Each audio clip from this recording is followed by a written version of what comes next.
నమస్తే, welcome to Andhraprabha. నేను విద్య.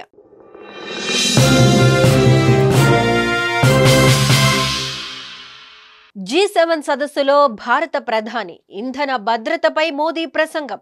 ఉగ్రవాదం మానవత్వానికి బద్ధ శత్రువు. పాకిస్తాన్ తీరు ఎండగట్టిన మోదీ. ఉగ్రవాద ఉత్పత్తి కేంద్రంగా పాక్. ఉగ్రవాదంపై చేసే పోరాటంలో నిజాయితీ ఉంటుందా? ఉగ్రవాదులను ప్రోత్సహిస్తున్న వారిని, ఉగ్రవాద బాధితులను ఒకేలా చూడటమేంటి? అంటే అంతర్జాతీయ సంస్థలన్నీ విశ్వసనీయతను కోల్పోతున్నాయా అంటే పరిస్థితి చూస్తే అలానే కనిపిస్తోంది. ఇది యావత్ ప్రపంచ వ్యాప్తంగా ఆందోళన కలిగించే అంశం. ఈ విషయంపై భారత ప్రధాని G7 సదస్సు వేదికగా ఏ విధంగా స్పందించారో ఇప్పుడు చూద్దాం. ప్రస్తుతం ఉగ్రవాదాన్ని ప్రోత్సహించే దేశాలపై చర్యలు తీసుకోకపోగా ఆ దేశాలకు భారీగా నిధులిచ్చి మరీ సత్కరిస్తున్న పరిస్థితులున్నాయి. ఈ క్రమంలోనే కెనడాలోని G7 సదస్సు వేదికగా పాకిస్తాన్ బుద్ధిని బయటపెట్టారు భారత ప్రధాని మోదీ.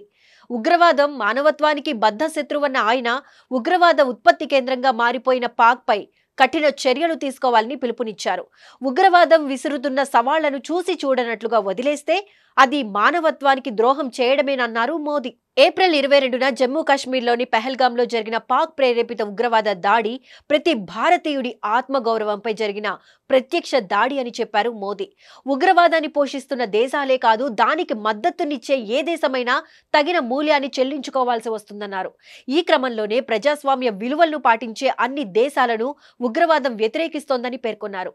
అయితే ఉగ్రవాదాన్ని కూకటి వేళ్లతో పెకలించి వేయాలంటే ప్రపంచ దేశాలన్నీ కలిసికట్టుగా పనిచేయాలని పిలుపునిచ్చారు. దేశాలన్నీ ఐక్యంగా ఉంటేనే ఉగ్రవాద భూతాన్ని నిర్మూలించగలమన్నారు మోదీ.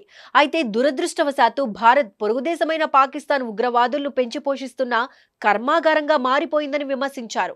ప్రపంచ శాంతి కోసం ఉగ్రవాదులకు అండగా నిలిచే ఇటువంటి దేశాలను శిక్షించాలని అన్నారు. కానీ నిజానికి పరిస్థితి వేరేలా ఉంది.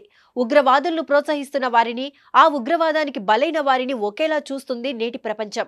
ఈ నేపథ్యంలోనే అంతర్జాతీయ సంస్థలు సైతం తమ విశ్వసనీయతను కోల్పోతున్నాయనే విమర్శలు ఉన్నాయి. ఈ క్రమంలోనే ఉగ్రవాదాన్ని సమర్థవంతంగా ఎదుర్కోవాలంటే నిర్ణయాత్మక చర్యలు చాలా అవసరం. తరువాత ఇంధన భద్రతపై మాట్లాడిన మోదీ భవిష్యత్ తరాల కోసం దీన్ని సాధించాలని అన్నారు.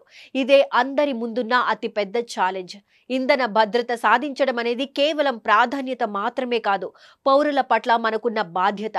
ఇంధన రంగంలో రాణించాలంటే ప్రపంచ దేశాలన్నీ పరస్పర సహకారాన్ని అందిపుచ్చుకోవాలని చెప్పారు.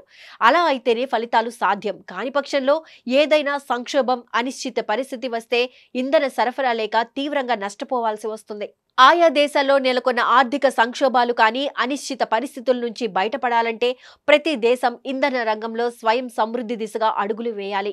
ఇందుకోసం ఆర్టిఫిషియల్ ఇంటెలిజెన్స్ ను ఓ శక్తిగా మార్చుకోవాలన్నారు భారత ప్రధాని మోదీ. అయితే ప్రెజెంట్ డీప్ ఫేక్స్ ముప్పుగా మారుతున్నాయన్న ఆయన దీనిపై స్పెషల్ ఫోకస్ పెట్టాలని చెప్పారు. ఈ నేపథ్యంలోనే ఏఐతో సృష్టించే కంటెంట్ లో వాటర్ మార్క్ ఉండేలా చర్యలు తీసుకోవాలని పలు సూచనలు చేశారు. మొత్తంగా G7 సదస్సు సందర్భంగా కూటమి దేశాల అధినేతలతో ప్రధాని మోదీ ప్రత్యేక సమావేశాలు నిర్వహించారు. వ్యాపార, వాణిజ్యాలతో పాటు అధునాతన టెక్నాలజీ, ఇన్వెస్ట్మెంట్స్, అలాగే ఉగ్రవాదంపై పోరాటం, ప్రపంచానికి ఎదురవుతున్న సవాళ్లు వంటి పలు అంశాలపై చర్చించారు.